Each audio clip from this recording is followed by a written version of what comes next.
Yes. Yes, that was that. And then we did. Yeah, and then I wrote about the lawsuit because I was just circling around to the lawsuit. Yeah. After I read it, I think it's going to get dismissed. Yeah. Yeah. Yeah, I'm saying that like commercial space. Science reading. Oh, yeah. I mean, just the.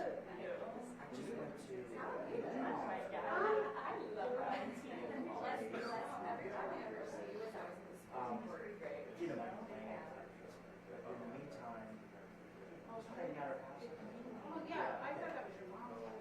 And then, no, that was a Florida. Yes. Sorry, I did that. That was a Florida. Then she died of we had to clean out her house and moved up. And while we were doing that, my other aunt lost her home in Fort Myers to her. I mean, like that.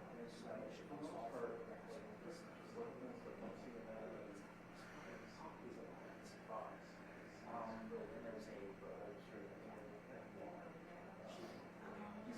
there was a I went to Mexico. Just for the like my sister lives in San Antonio. It was good, but like I really and I also just wanted to go around and wanted to see one of my friends. So it's interesting because like I tagged her and stuff, and she untagged herself. And this friends of mine in music. We usually and then all the friends went down. Basically, you are first of all you're taking drugs, and then we would get down there. Yeah, of course.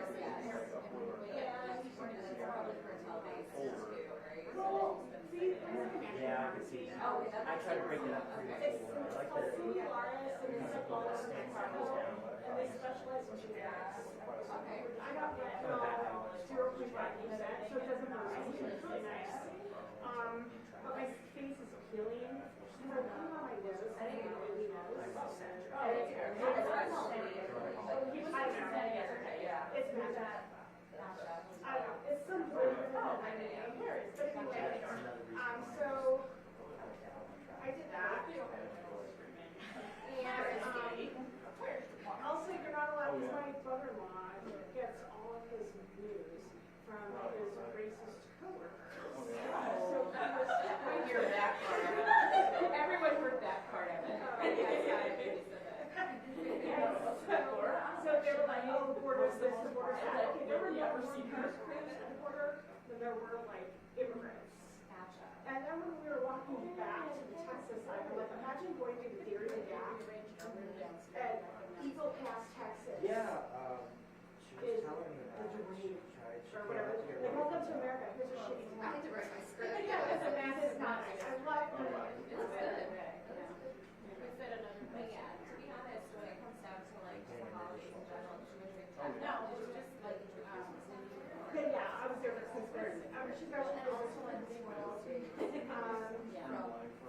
about that, by the way? Having Christmas in like It's nice. It's like the weather is like the summertime. We have all that. Yeah, it's like 100, and then the humidity is like crazy. Yeah, but there were flowers. Oh my gosh, wait. I'm glad that you can get well, yeah.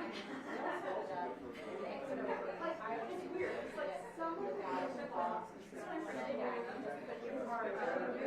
but then no, some of them are they're specific and they're it's like because like December is not great. Like a way better if they know not young people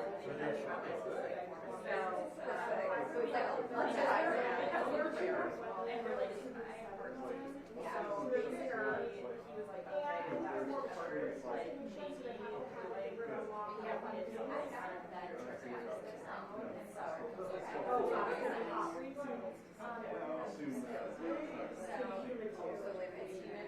okay, let's get to know Miguel, and they're like, oh, yeah, I mean, it could be this. We'll be okay. And we everyone can see it. Maybe you can find a rule to jump into. This is what's so crazy. The water's in contaminated, right? I recognize. I don't really doing crazy stuff in my house right now. And sometimes when I wrote these are really good. Are you serious? Because you don't see it go down. And they really very well. I hope that makes it safe for top water. Like just So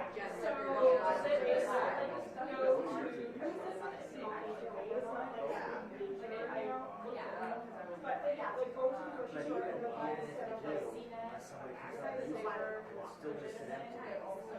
my I was reading the text some years ago, maybe the grocery store, in United Airport, they go to the beach and like first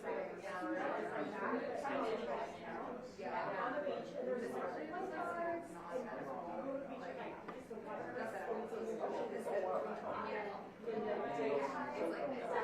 So emergency locker and I guess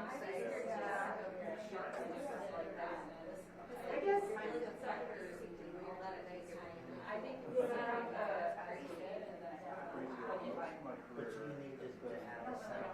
yeah, I don't know because like in I know that there's sharks now like yeah. Who's in it? well that's a that's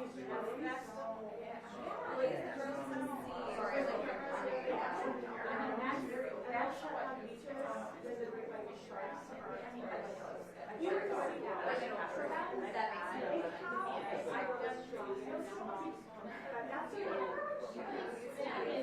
yeah, well, because of Blackwater, they changed it. Yeah. But they didn't have that work done. So after that, It was hard. They were like, remember when you can do the oceans? And then they had it. And I'm like, she never gave me any advice. It doesn't sound to me that's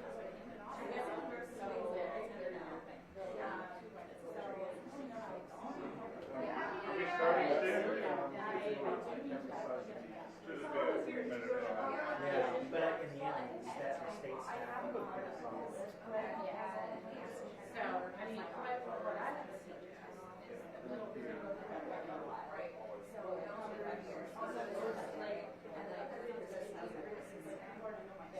and then we just on breaking news. What was your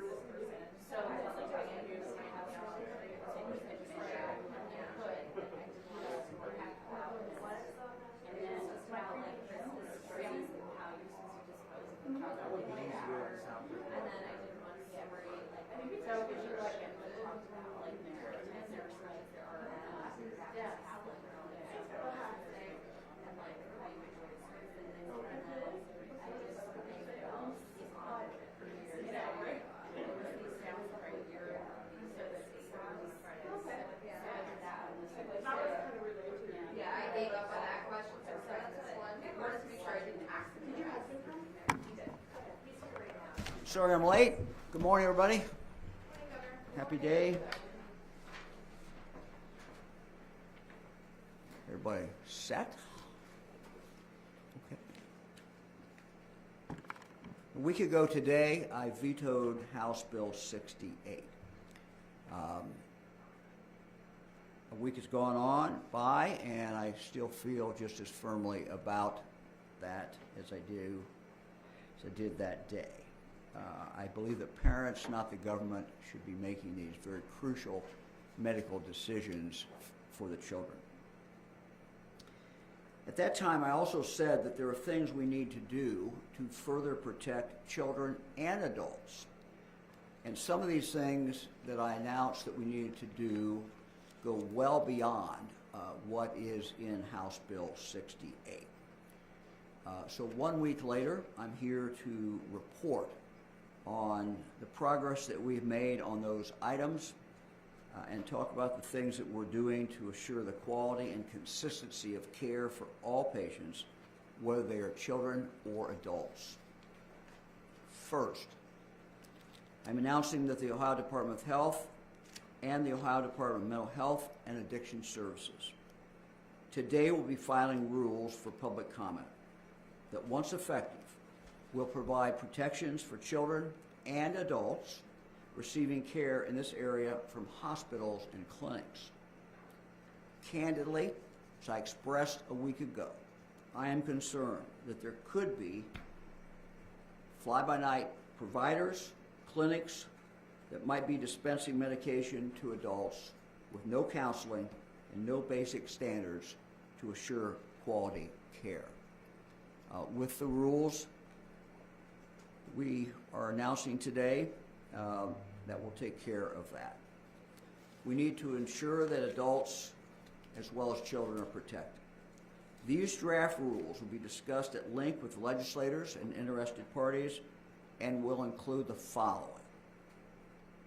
1, the requirement of a multidisciplinary team to support an individual through care, including but not limited to an endocrinologist, a bioethicist, and a psychiatrist. 2nd, the requirement of a comprehensive care plan that includes sufficient informed consent from patients and parents, if we're dealing with a child, of the risk associated with treatment, and the requirement of comprehensive and lengthy mental health counseling prior to being considered for any other treatment. And let me just add that as I spent time looking at this and listening to people, it's clear that the most important part is the mental health counseling. It needs to be lengthy and it needs to be comprehensive. And I want to emphasize that. The second thing I'm announcing today is that the Ohio Department of Health will be filing rules today for public comment that, once effective, will require healthcare providers across the state of Ohio to report what's referred to as de-identified data that will be shared at an aggregate level on cases of gender dysphoria and subsequent treatments. In plain English, that means that no one will be able to look at the data and tell who it is. We do this all the time to protect privacy. The reporting of aggregate data occurs frequently in Ohio, from flu cases to causes of food poisoning to data on abortions. This data is used by policymakers, legislators, and the public so they can make informed decisions. Adding this rule will ensure that that is the case as well for the subject that we are discussing today. Third, I signed an executive order just a few moments ago enacting emergency rules that ban gender transition surgeries for minors at any hospital or ambulatory surgical facility in Ohio. This ban is effective immediately. Ohio law allows for emergency rules so that provisions important to public safety and other important public policy goals specified in statute can be put in place while the full rulemaking process proceeds. This will ensure that surgeries of this type on minors can never happen in Ohio. I know that's been one of the concerns that has been expressed. I've never disagreed with that. If we look at what evidence there is very little that is occurring, but let's make sure. And so that's what this does. I'm happy to answer any questions, and if they're too tough, Dr. Vanderhoff is in the front row here. So if you're in the case of, say, somebody who might have cancer or somebody who has something that's not gender dysphoria, but they need, something removed, do these rules apply to that? No one has any problem with that at all. There's no intention to get involved with any minor, and these only apply to a minor.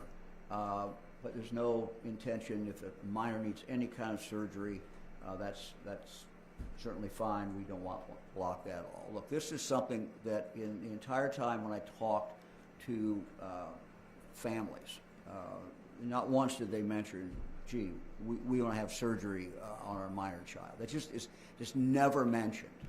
And so this is,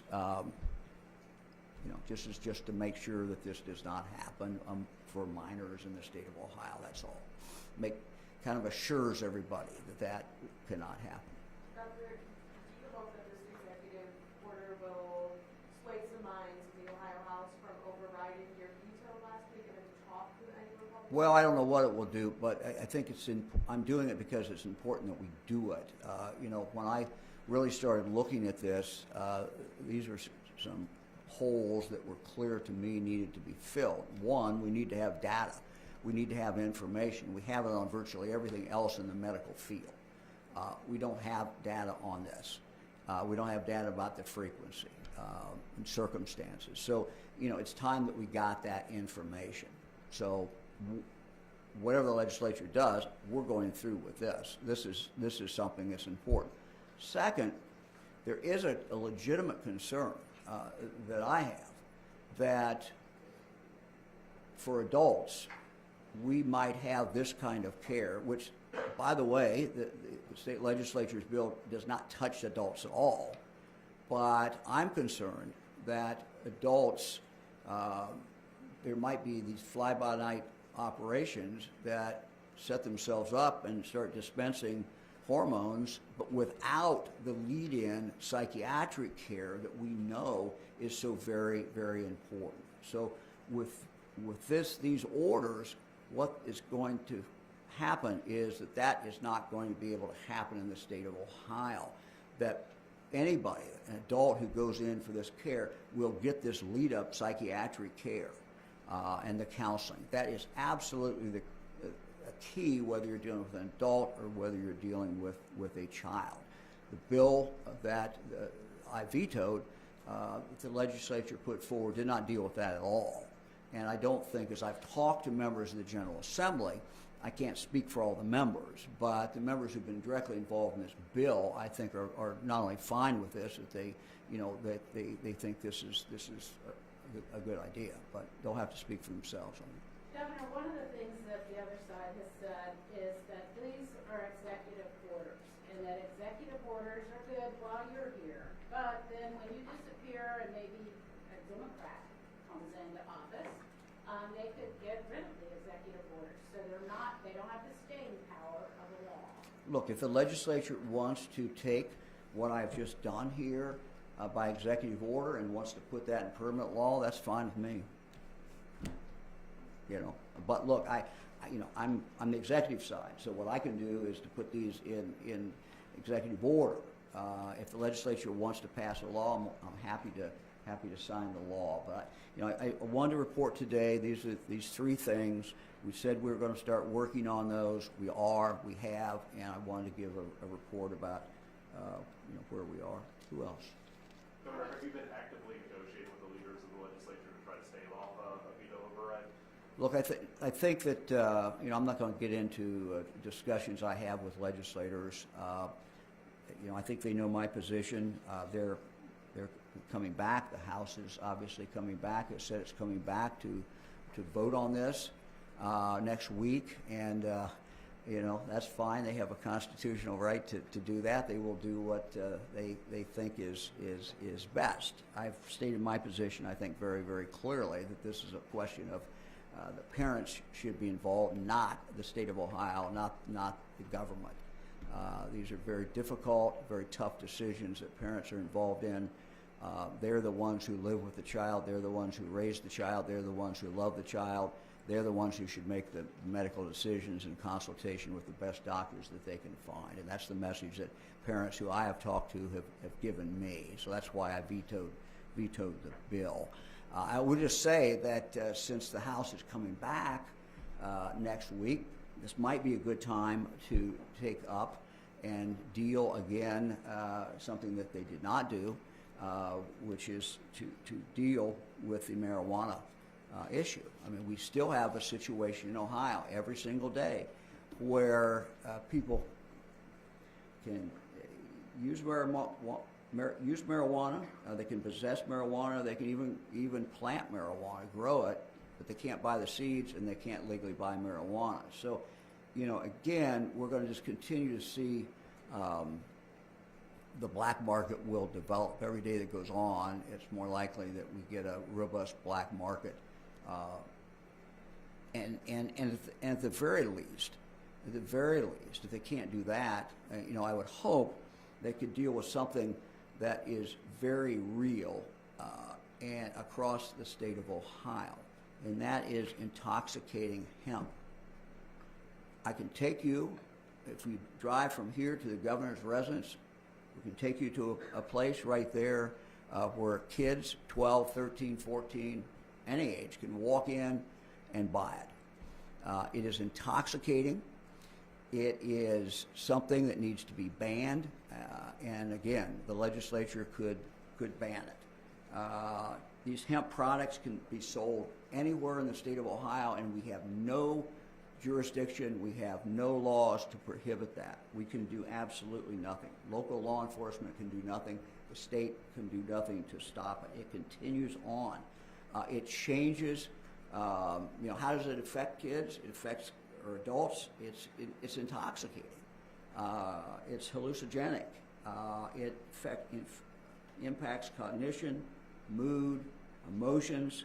It alters how people think. So, again, this is there, and it really needs to be dealt with. I just talked a moment ago to Senator Steve Huffman. I know that the House has said they don't want to take up marijuana and in the same bill that they do intoxicating hemp. So what Senator Huffman has started to do, and I just want to congratulate him and thank him for doing that, he is now drafting a separate bill. So this is something that really needs to be dealt with. Governor, has there been? I mean, it just finished. If we want to talk about protecting kids, dealing with intoxicating hemp is something we need to deal with. If we're concerned about protecting kids, we need to deal with that. And I again ask the House when they come back and the members to deal with that. Governor, to your knowledge, or maybe this would be a question for Dr. Vanderhoff, but have there been complaints filed with the medical board or any other entity about fly-by-night operations providing some sort of care? Have there been any complaints about actual surgical or any other medical treatment in which someone was harmed? Yeah, I'm not. Dr. Vanderhoff can jump in here if he knows more than I know on this issue. He knows a lot more than I know on a lot of issues, but I'm not aware of that. What we were starting to see, candidly, is some advertisements about going to clinics where you could get the medication, and the concern, I think, of anybody who really understands this, and it's been expressed to me, is you need a lead up of good psychiatric care. You need the mental health counseling. You need a significant period of time to elapse. And so the idea that you could walk into some place and just say, I want this, and then they dispense it or they write a script for it, it scares people who understand this. And the lead up is so very, very important. So if you look at what we are proposing here, it is that this type of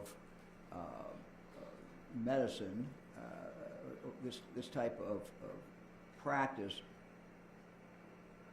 has to have two things, really. One is a lead up of significant period of time with someone who is a professional counselor in the area of mental health. But two, you also have to have the other professionals, the other medical professionals that I listed, who also can advise that patient.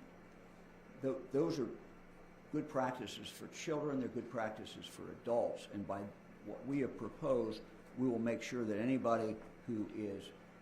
patient will have the benefit of that kind of care, which is the proper care.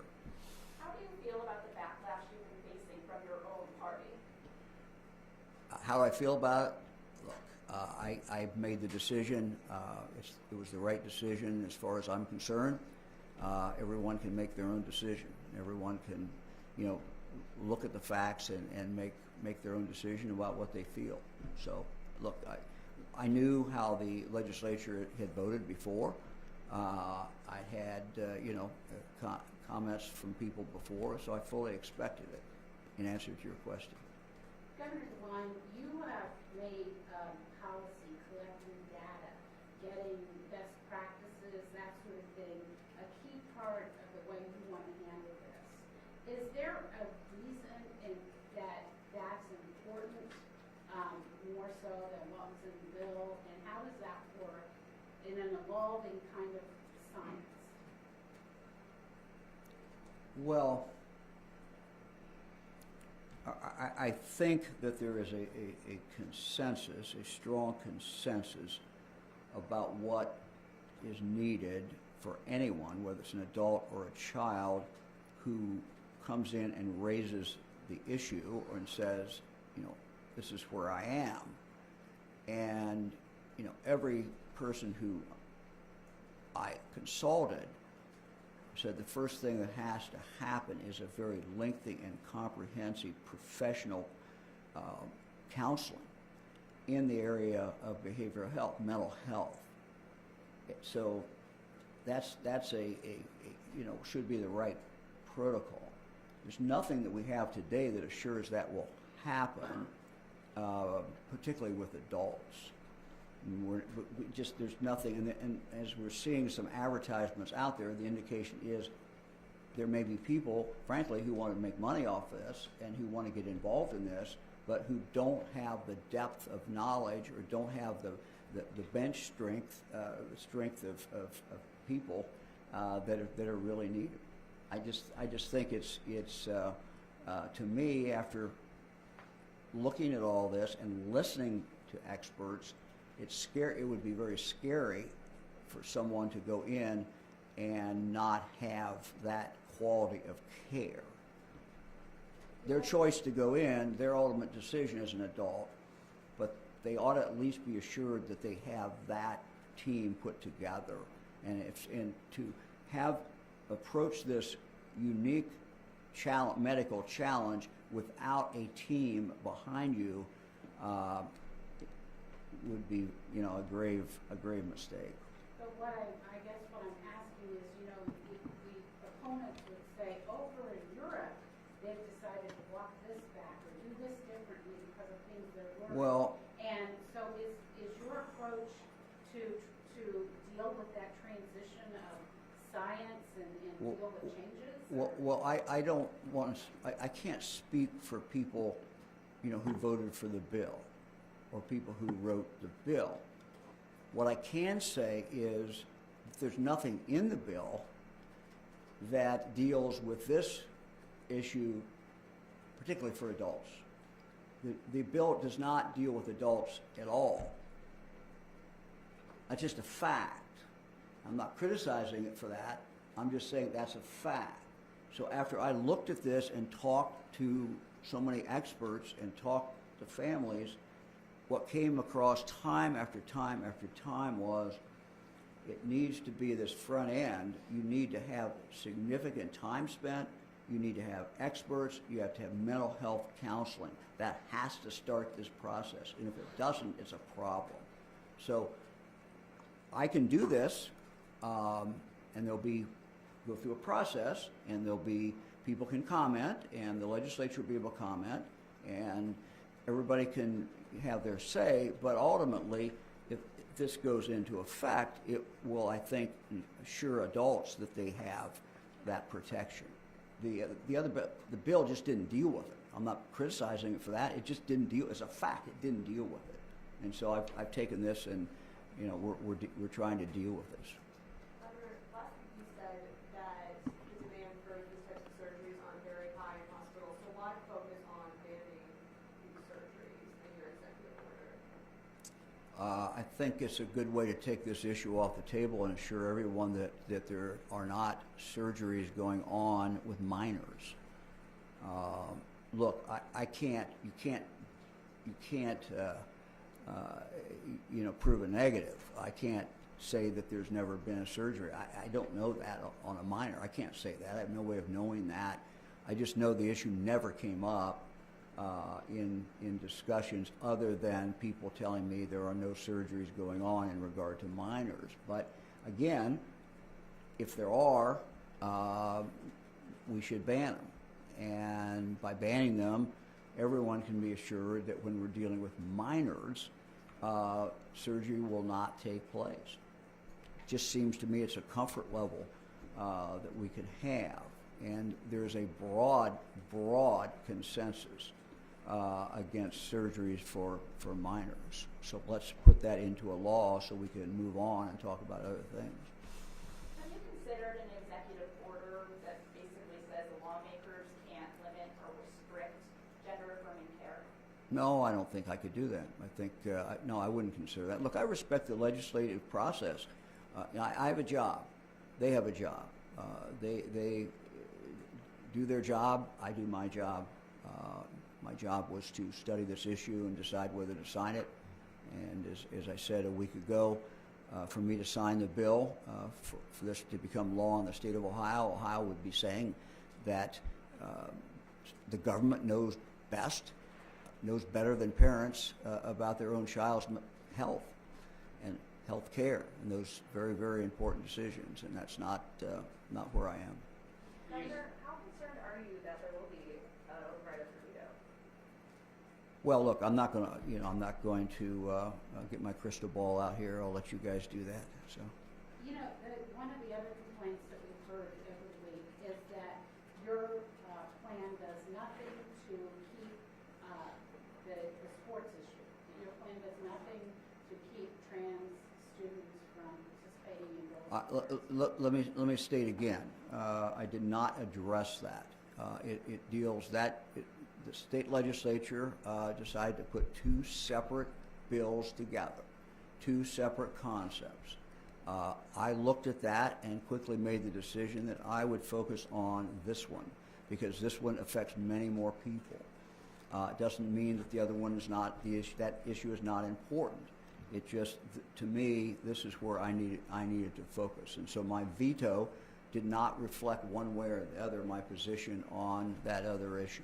I just didn't get into it, and I'm not going to get into it today.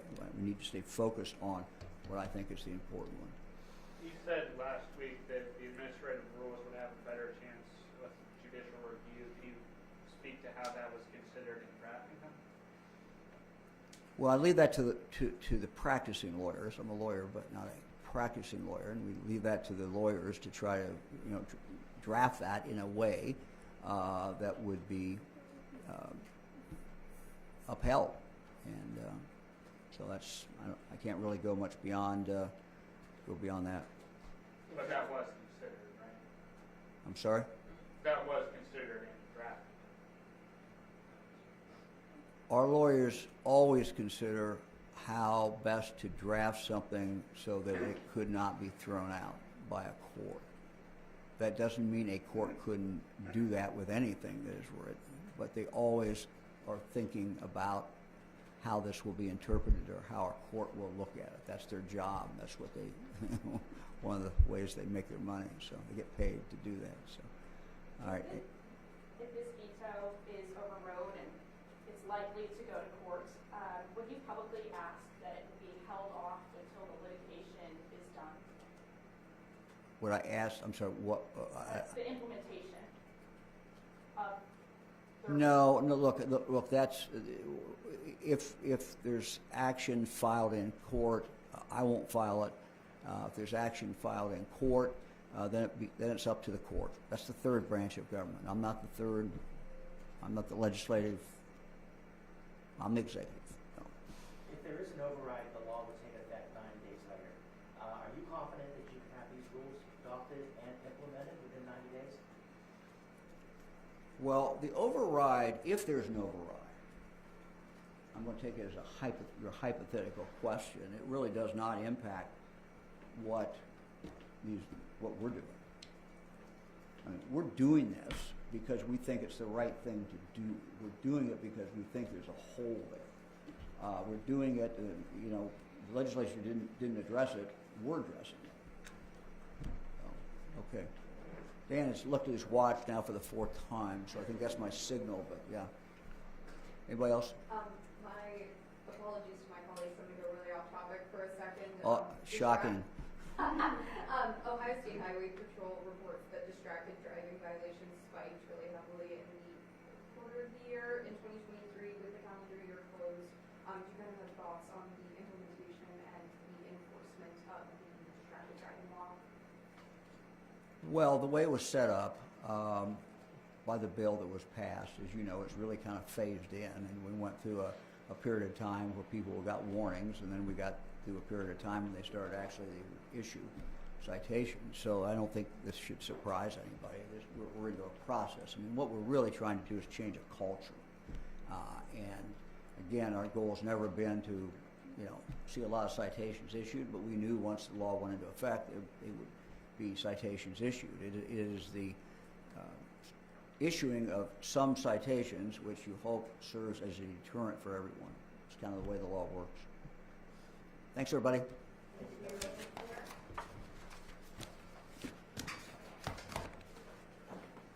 You get questions, Doctor? Huh? I can't. Hey, if he wants to stay. I can't do this. David wants to. David wants to.